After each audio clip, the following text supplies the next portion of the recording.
My name's Rich DeVizio, and I played Baraka in Mortal Kombat 2.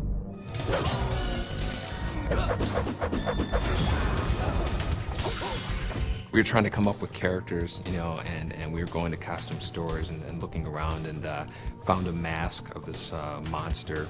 There was this very tight mask that I had to wear. You know, painted it up, you know, kind of made it all butchered up his face. And I just remember tons and tons of water just coming down my neck. And we took like, you know, fake nails and put them on for his teeth and spray painted them silver. This mask was skin tight. And those made up his teeth. And so people don't realize that, you know, this really scary creature is made up of, you know, a mask and some fake fingernails that were bought in a supermarket. That shoot was unbelievable. Baraka hasn't been in many Mortal Kombat games, but he's been a fan favorite for a long time.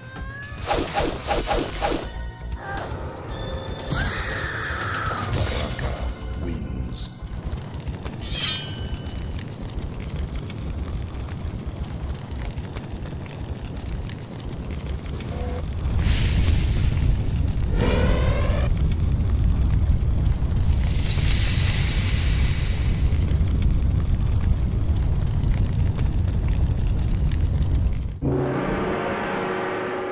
Sector and Cyrax were unique in that they were mechanical and they were robotic.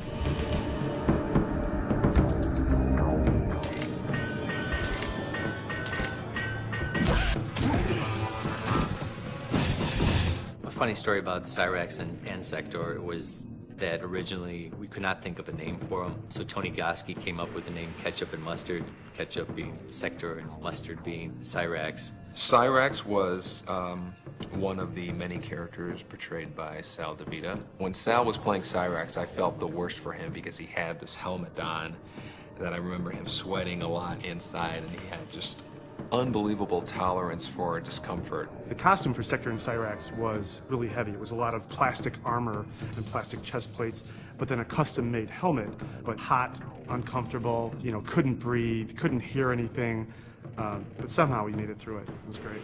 Cyrax always had a lot of cool moves, a lot of cool gadgets. His chest opens up and bombs come out, nets come out. In Deadly Alliance, he had one of my favorite fatalities with the big claw, you know, slams the guy down.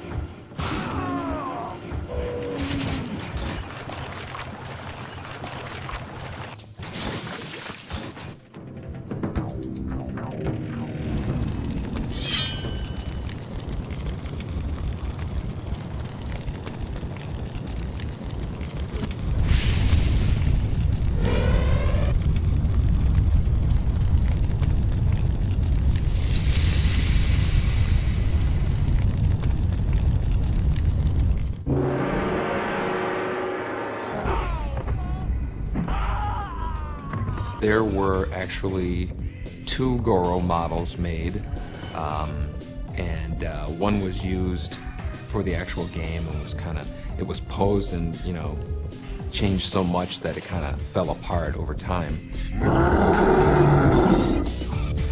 And I have one of the original Goro models that's stashed away at home.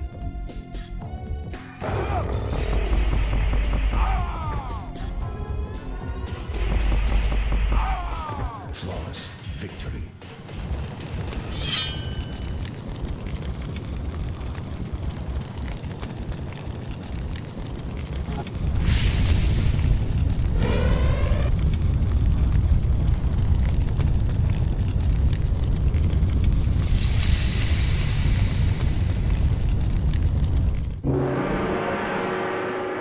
Jade was the third in the series of characters that was derived from existing images. Jade was a female ninja type character like Melina and Katana were, and she was kind of like an evil version of Katana in a sense.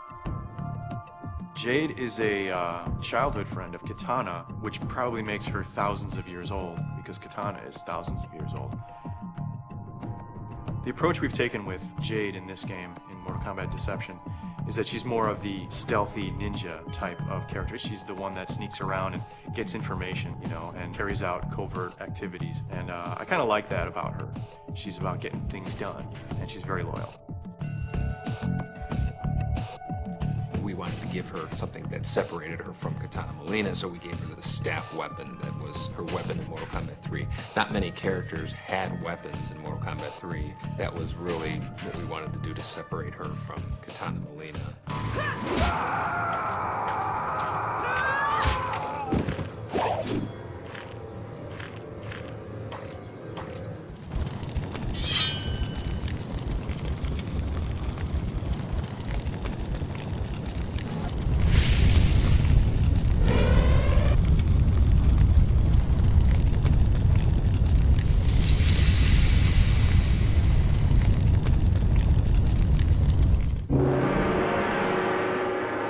Hello, my name is John Parrish.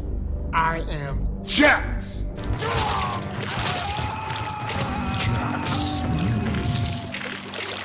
Fatality.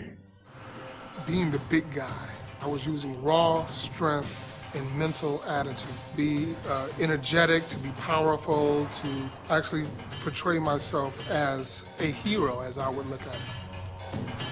John Parrish was great to work with. He was really one of the easiest guys to work with in terms of being able to do all the moves and all of the special attacks. I am the real Jax. We worked with him throughout Mortal Kombat 2 and Mortal Kombat 3, and he did a lot of promotional stuff with us. It was really great.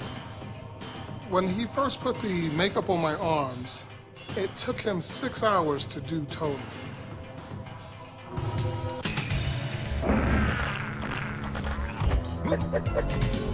Outstanding.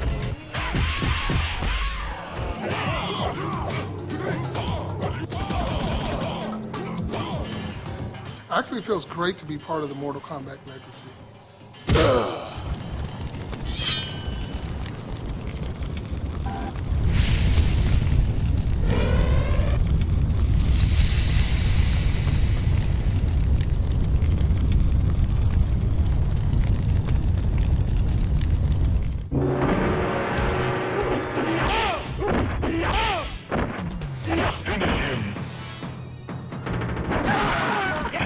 Johnny Cage wins.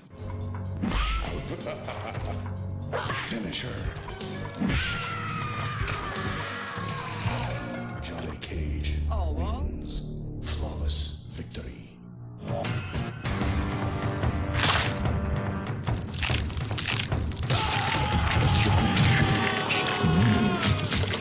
Fatality.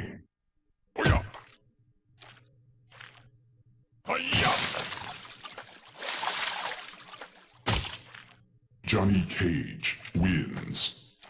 Fatality. Johnny Cage was kind of like our version of a Hollywood action star. He's the one character not to take too seriously. He's not a brooding hero. He's a, you know, hey kind of hero. You know, he's a Hollywood guy. You know, a lot of flair, a lot of pizzazz, still very skilled martial artist, but put in the situation with all these noble Shaolin monks and Lin Kuei ninjas. Johnny Cage, to me, is almost like the comic relief of Mortal Kombat. He's the actor, so he doesn't take this all as seriously as a Liu Kang or Raiden or Kung Lao will take it.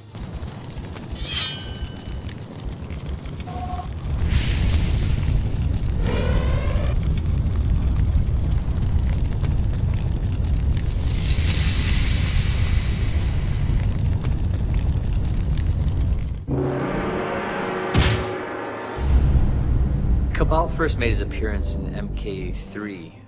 He was originally designed as kind of this nomad, sand person kind of character. Again, we really wanted to create a character that seemed to have a handicap of sorts in terms of, like, he had this breathing apparatus that kept him alive. He still had these incredible powers that none of the other characters had. He had a lot of cool moves. He had this dash, which he would run past a character, spinning him around, and then he could pull off some combos on it. And everybody kind of liked his tornado move where he would run by the opponent and then they would spin like a top and kind of get a free hit on them. Cabal also had these hook sword weapons was that one of the few characters in the 2D games that actually had a weapon in the game, so that kind of made him stand out. He was actually one of the characters that was considered almost too powerful in Mortal Kombat 3, and we had to kind of tone him down for Ultimate Mortal Kombat 3.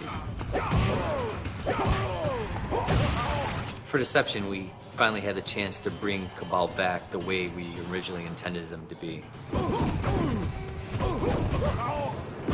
know, we gave him the long trench coat, gave him a backpack. That was part of the original design, but back in the old days of digitizing, we couldn't really handle that. A long coat would have gotten in the way of the character's moves. In the 2D games, we were really limited to the costumes that we could build because it was digitized graphics. And with the 3D games, we build the costumes and the computer so we can really do whatever we want. Cabal's always been one of my favorite characters, so I was totally happy to bring him back for Deception, give him the classic design that we intended.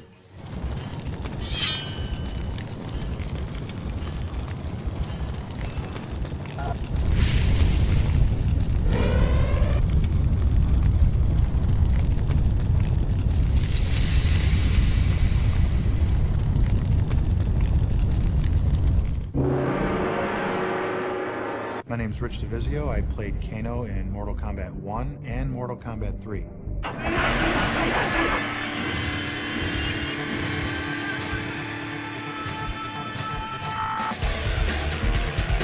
We wanted to make a guy who was kind of half cyborg, half human, and so we put this metal plate on his face.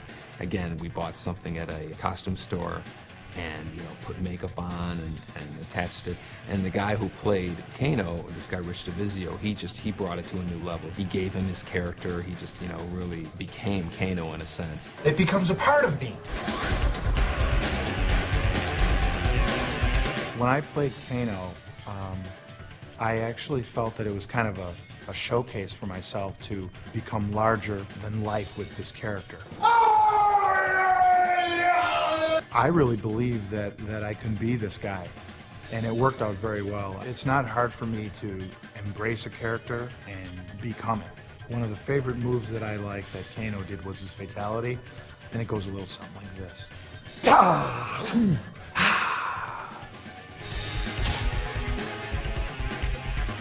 Kano wins!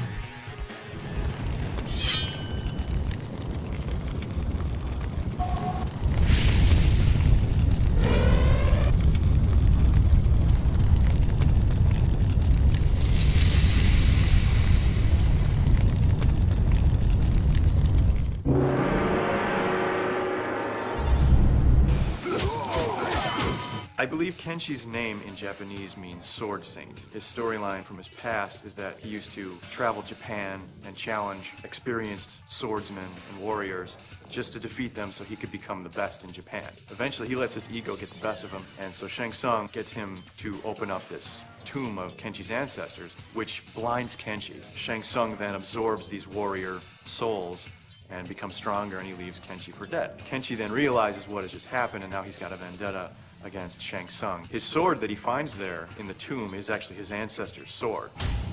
Fight!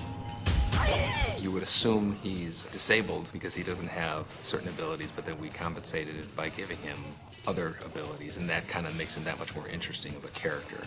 So he's one of the strongest characters in Deadly Alliance, and you wouldn't think so, having a character being blind.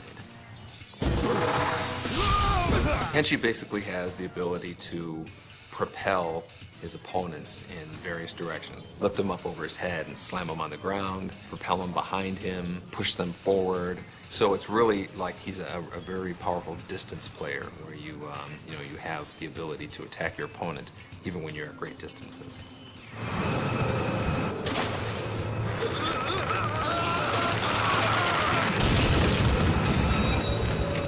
Fatality.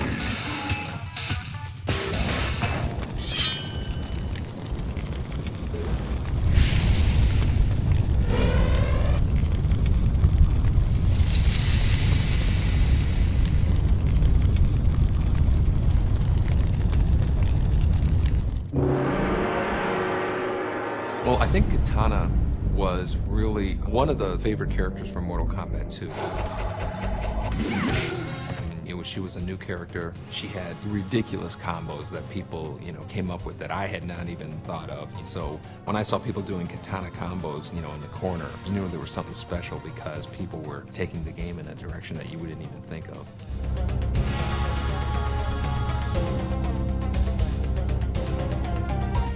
Well, Katana was similar to Melina in that had a limited amount of memory than the Mortal Kombat 2 machine, and we wanted to get 12 characters out. So Katana and Melina are really kind of the female version of Scorpion and Sub-Zero.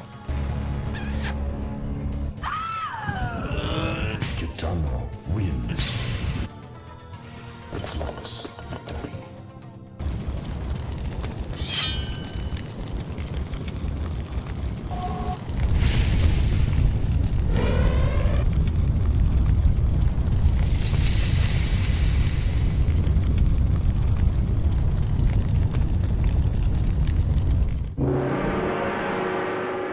My name is Anthony Marquez, and I played Kung Lao.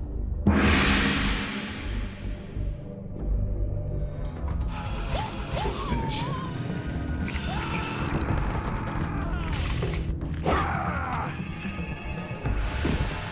After the first Mortal Kombat, the creators wanted to introduce another Shaolin monk type character. They had heard about me, and I seemed right for the part.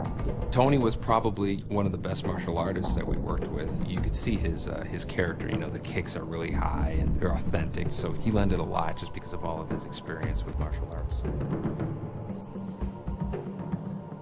So in terms of his attitude, the way he moved, the tilt of the hat, all of that stemmed from what I thought Kung Lao should be. The favorite part of my personality always stemmed from the hat. You put on the costume and you're still just a person in costume. But once that hat goes on, it's almost like being Clint Eastwood in an old Western movie with the brim of the hat hiding your eyes, and when you slowly tilt that head up, once you make eye contact, that's Kung Lao. It's no longer Anthony Marquez, it's Kung Lao.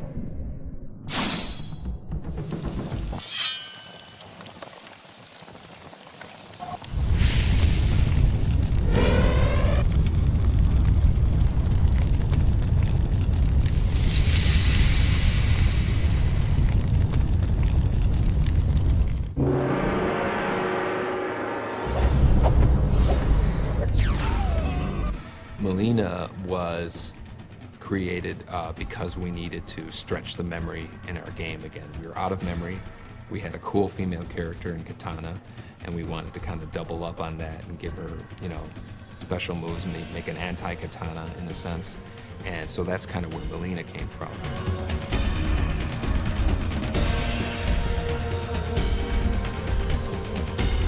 And so then with Melina, we had also introduced Baraka, so we wanted to make a tie with her because Baraka was a really bad character. So underneath the mask, Katana is really beautiful, and underneath Melina's mask is, these really nasty teeth that were originally never on the costume, but we would just kind of draw them in on her fatalities.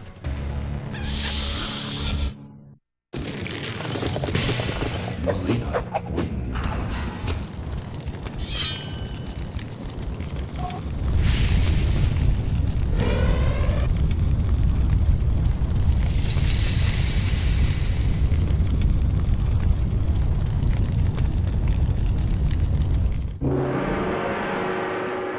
I think that Nightwolf is your quintessential Native American icon.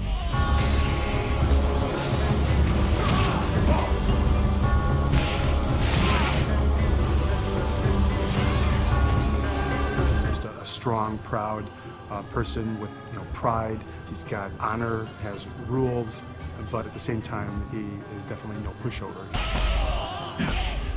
Well, the Nightwolf costume looked a lot better on the drawing than I think it did on me, but we made do. Nightwolf's fatality was holding his tomahawk up to the sky, channeling light into it, right into his enemy for his final blow.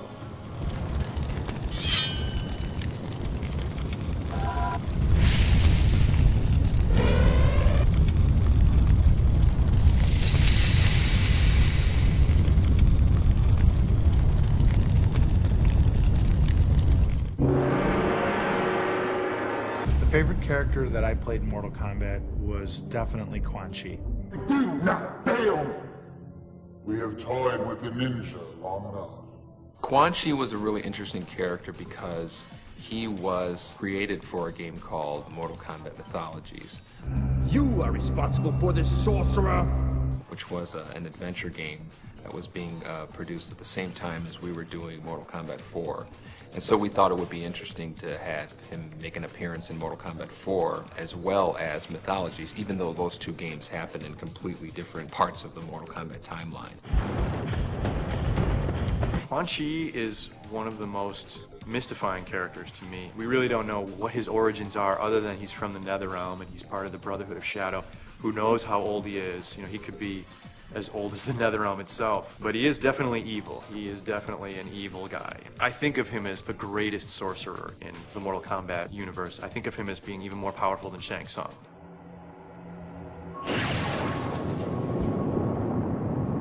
Rich DeVizio was hilarious as Quan Chi. He really played the part well. To me, he is Kano, and he is also Quan Chi. He's both of those characters. You can't look at Quan Chi and not think Rich. And now, on to Hollywood. The makeup was unbelievable, and I was actually able to act a little bit in full motion videos, which was very exciting for me. I remember that the impetus behind the cabinet design on MK4 was the reintroduction of the series back then. They wanted it to stand out in the midst of the arcades. As such, they wanted to push the sides as something that you could not miss. So we did some shots in the studio, had Rich come in, put fire behind him, big old Quan Chi face, no one can miss it. And that's what ended up happening. The first time I saw myself on the side of the Mortal Kombat 4 arcade stand-up, I was just blown away. That chapter, Mortal Kombat 4, was the Quan Chi show in a sense. Do not fail.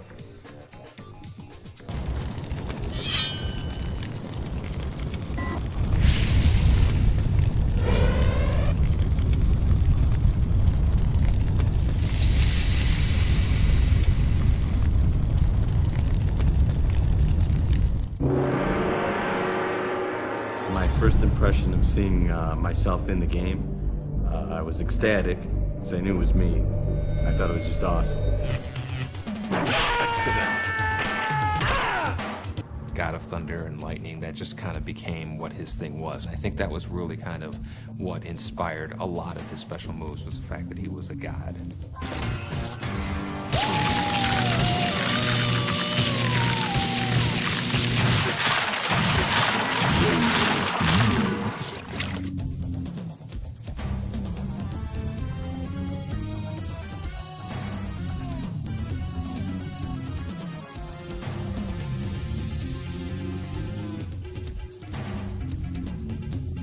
In real life, I am a martial arts expert. I've been doing various arts for probably 22 plus years.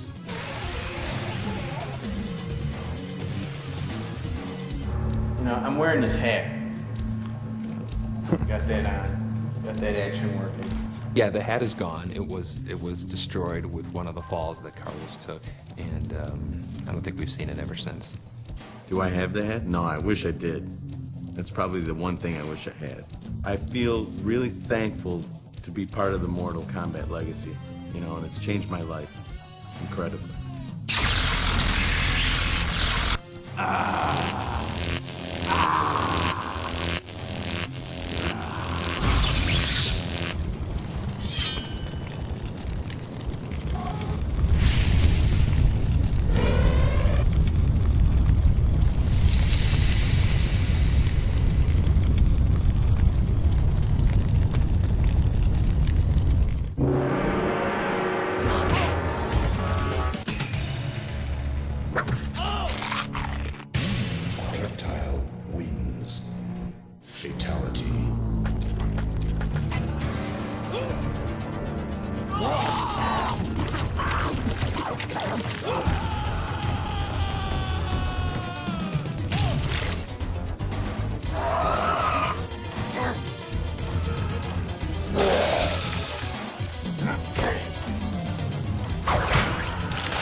Reptile actually was the character that I came up with driving back to work from lunch on a Saturday. We had seen how much we got away with in terms of Scorpion and Sub-Zero changing ninja palettes, and I really wanted a super secret hidden feature in Mortal Kombat 1. And came up with these really odd set of circumstances to make Reptile appear. It was rare enough that people would say that they had seen him and nobody would believe him, so it worked out perfectly. I am Reptile. I talk like this. And then I have to go like this. Yeah, Reptile, the infamous Green Man.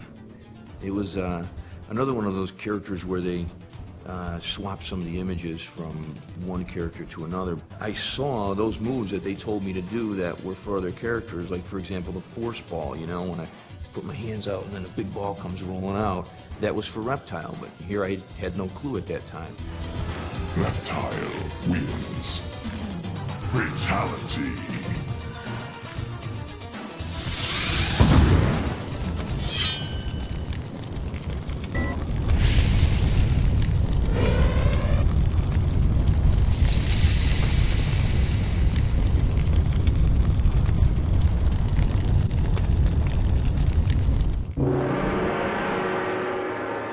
Yeah, Scorpion's always been my favorite character, and he still is to this day.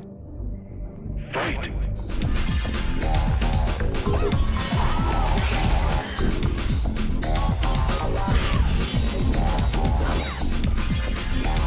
Playing Scorpion's cool. I mean, you get to be kind of just a little bit crazy, a little bit nuts. You know, it's like you're a ninja. How cool is that? I've played him in Sub-Zero mythologies. I did some motion capture for Scorpion, and I played him during some of our live events for Mortal Kombat. I am Scorpion. You killed me in cold blood. As a player, if I get a chance, I'll always pick Scorpion. His whole play style, it just kind of suits my style of gameplay. I'm proud to have been part of the Scorpion legacy throughout the years. The spear move has always been one of my favorite moves in all the Mortal Kombat games, and I don't think we've ever been able to top it. Get over here!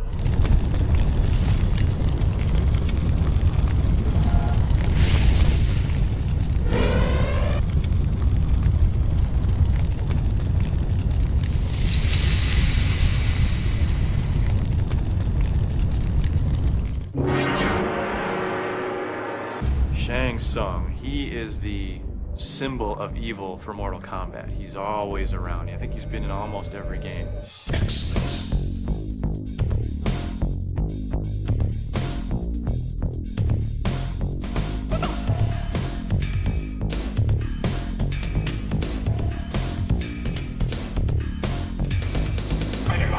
His job in Mortal Kombat 1 was to win Earthrealm for Shao Kahn.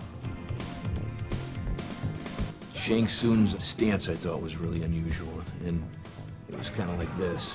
Very different, very unique from all the rest of the characters in the game. Kung Lao. Johnny Cage. Reptile.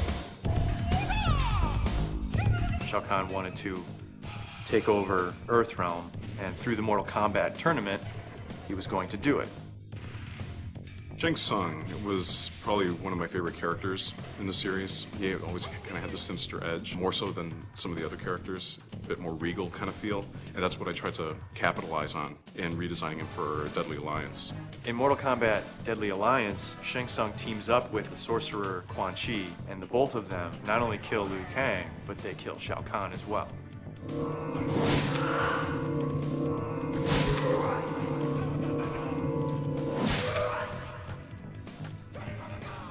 Shang Tsung wins. Fatality.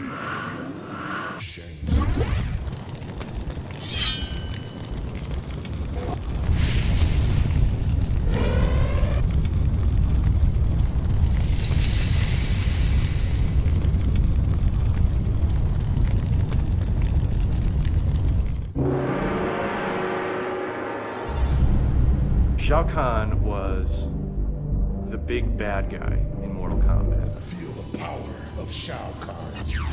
Well, Shao Kahn is kind of like the top of the ladder in terms of big bad guys in the Mortal Kombat series. Prepare to die. He was really the boss's boss in a sense, and he was basically the guy that everybody was ultimately trying to stop in terms of his invasion of Earth in Mortal Kombat 3.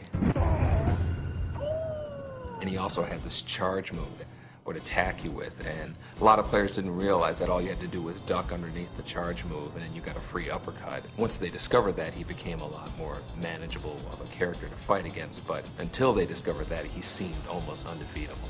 Shao Kahn was killed in Mortal Kombat Deadly Alliance, but nobody really ever dies in Mortal Kombat.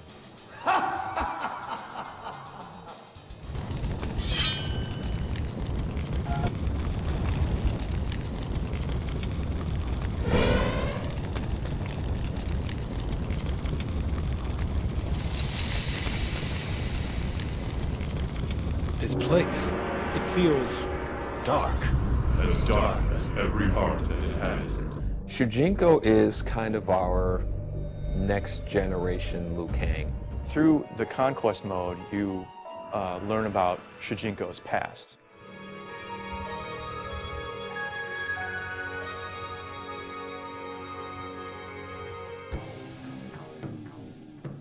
He lives in the MK universe, meets up with all the characters, and eventually trains to become a warrior. It's kind of fun walking around, you know, and you know, you meet with Sub-Zero or an ancestor of Sub-Zero. I am Princess Kitana. If you are the champion of the Elder Gods, perhaps you can aid us in our struggle. When you finish it, you see him at age, 60 or something like that, and that's when he is basically unlocked in the arcade game.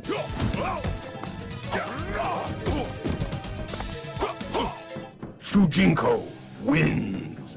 Everything from, 20-year-old Shujinko up to old man Shujinko is voiced by Max Crawford. Younger Shujinko is just a little variation of my actual voice. Good to see you again, Damashi. It was fun doing the old man. Oh, Master Boraijo, crack the dojo window.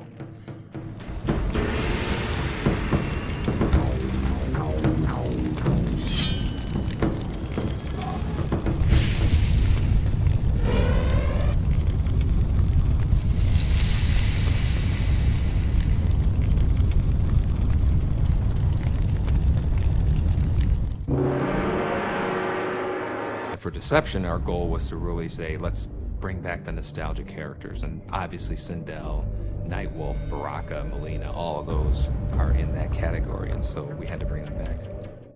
Fight!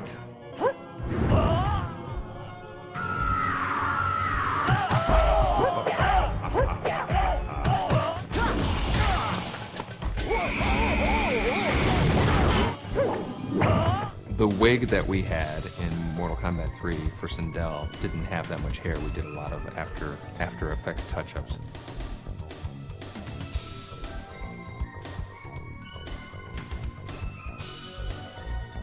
She had this ability to scream at super loud volumes, and that would stun the opponent and give you kind of a free hit.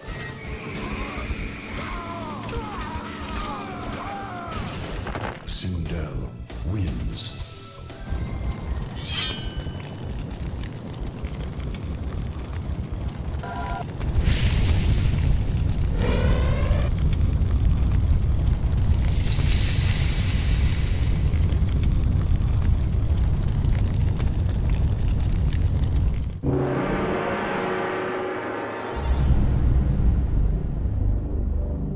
Smoke originally came from our memory limitations that we've had in doing arcade games, and just as Scorpion and Sub-Zero were using this same images and getting more mileage out of them by changing the color, when we were out of memory for Mortal Kombat 2, I always liked putting in secret characters in the game at the last minute that nobody knows about. That was kind of like the origin of Smoke and Jade. They were, just kind of like the alternate colored versions of Sub-Zero and Melina and Katana.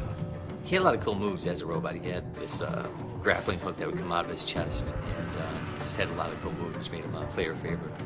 We brought Smoke back for Deception just because people have been asking about him for a while now. It was funny because a lot of fans like the ninja version, a lot of fans like the robot version, so we thought it'd be would be a good idea to bring back both. Every one of our characters in Deception has kind of two costumes, and so for Smoke, we decided we're going to have him be a normal ninja, like people had seen him before in Mortal Kombat 2, and then also his Mortal Kombat 3 persona, which is kind of like the cybernetic ninja. Players can pick which one they want to play as.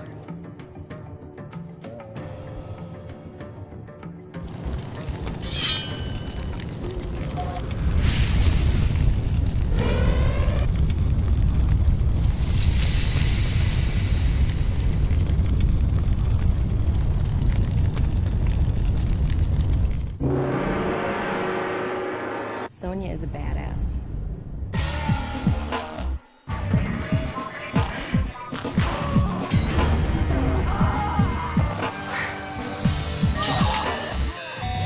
Carrie was easily one of the best people we've worked with in terms of actors playing the characters. Yes, I still have the Sonya costume. Every once in a while, I'll bring it out. I absolutely see Sonya again in future Mortal Kombat games. I would love to play Sonya again.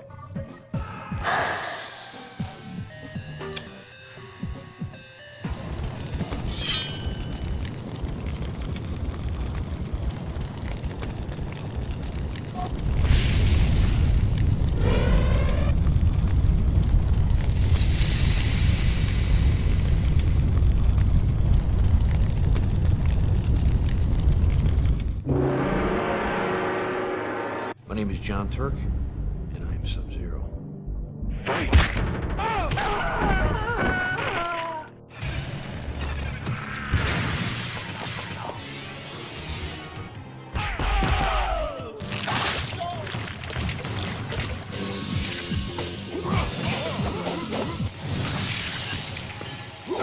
You know, the freeze move in the first Mortal Kombat really came about because I was always a big fan of kind of setting up the player for a free hit. We walk over to the game and, you know, they're playing Mortal Kombat 3 and, you know, the kid's playing Sub-Zero and I'm standing right behind him and he doesn't even realize that the guy he's playing is right behind him. Let's get something straight. I am not a ninja. I am Lin Kuei. Scorpion was a ninja.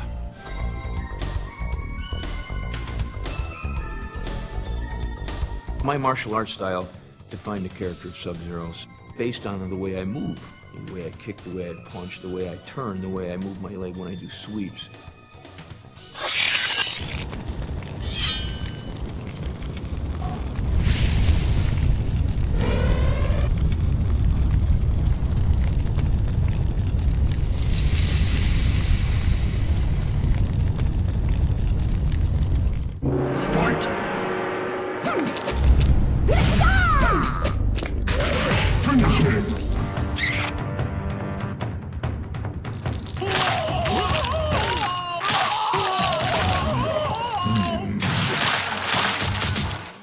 Fatality. I guess not many people know that the Tanya character is named after my sister, who's named Tanya, and as well as my other sister's name is Sonya. Tanya is the daughter of an Edenian ambassador, but she has sided with the bad guys in previous games. She turned on Liu Kang in her ending in Mortal Kombat 4, that she, you know, sided with Shinnok, you know, and she sided with the Deadly Alliance even at one point. Now she's siding with the Dragon King, not so much because she wanted to, but because she was almost forced into it. She's an enemy of Jade and Kitana and Sindel, you know, because she's a traitor. She's a traitor to Edenia, she's a traitor to the realms, and she's, you know, not a good person. Tanya has always had her boomerang projectile move, which is one of the more outrageous projectile moves in the game. And we're giving her that boomerang move in Deception again. And in addition to that, she has a weapon. So she has a bigger arsenal of attacks than she did in the previous games. Let's finish him! Oh my God!